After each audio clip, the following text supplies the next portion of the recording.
Last weekend began a new season, just as it does every year.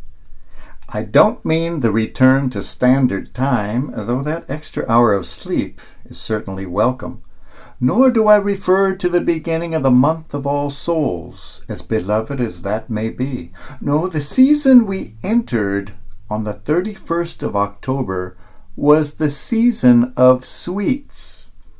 It all starts with the dishing out of unhealthy portions of candy on Halloween, builds up to Thanksgiving's pumpkin pies, and reaches its culmination with the heaps of Christmas cookies that carry us well into the new year.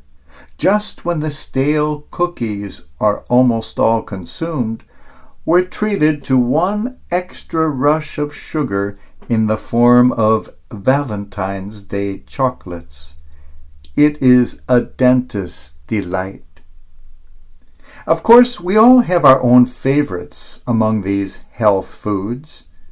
One of the many sugary treats I most enjoy is an old-fashioned almond confection that is an interesting blend of sweet and bitter, known in many forms and in many countries of the world as Marzipan.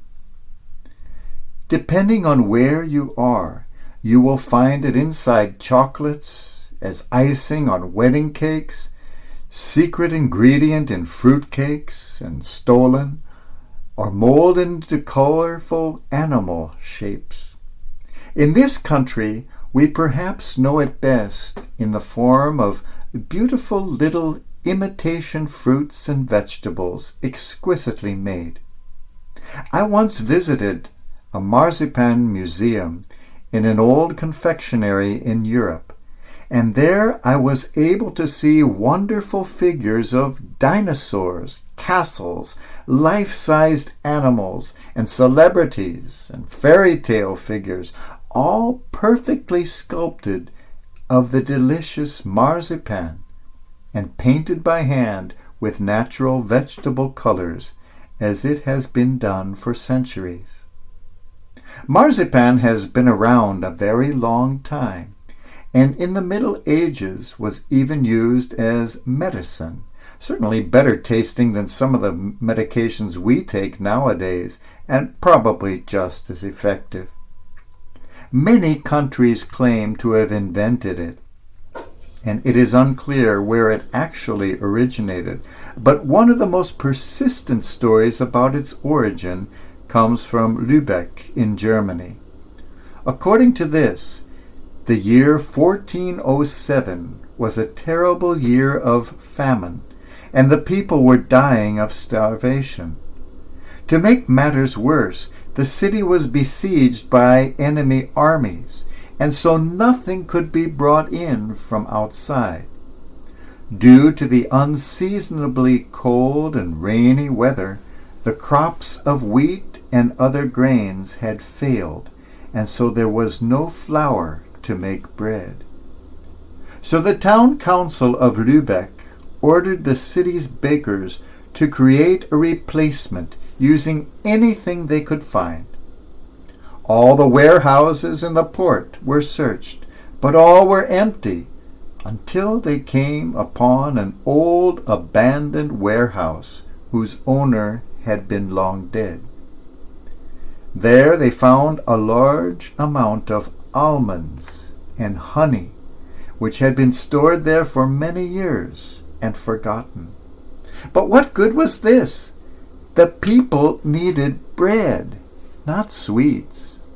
There seemed to be no hope, and they were ready to give up until a clever young baker's apprentice came up with a bright idea of making a dough of the almonds and honey and baking a new kind of bread for the people.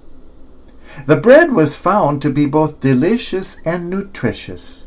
The town was saved from starvation, and suddenly they were well fed, so much so that they were now strong enough to be able to drive off the enemy troops.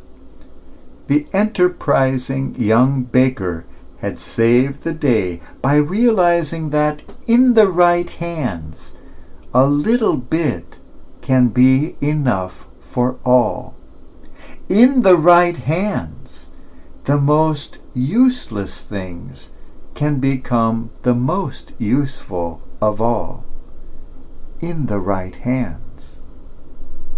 In the hands of the starving widow, whose generosity was greater than her resources, whose heart was fuller than her hand, the last crumbs which she needed for her last meal on earth somehow became enough to feed 3 people for a year, in that moment when she gave them away, though she needed them more.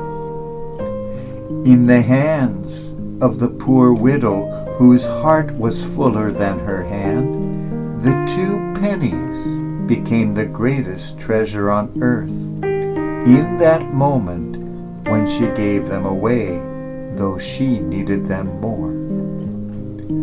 Generosity, says Khalil Gibran, is not giving me that which I need more than you do, but it is in giving me that which you need more than I do.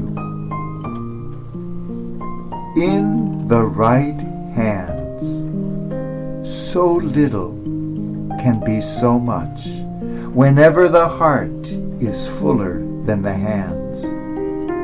In the right hands, the lowliest becomes the greatest, if the heart is fuller than the hands. In the right hands, even you and I find ourselves holding priceless treasures when our own hearts are fuller than our hands. You and I are priceless treasures in the right hands, in God's hands, for there are no hands as full as the loving heart of God.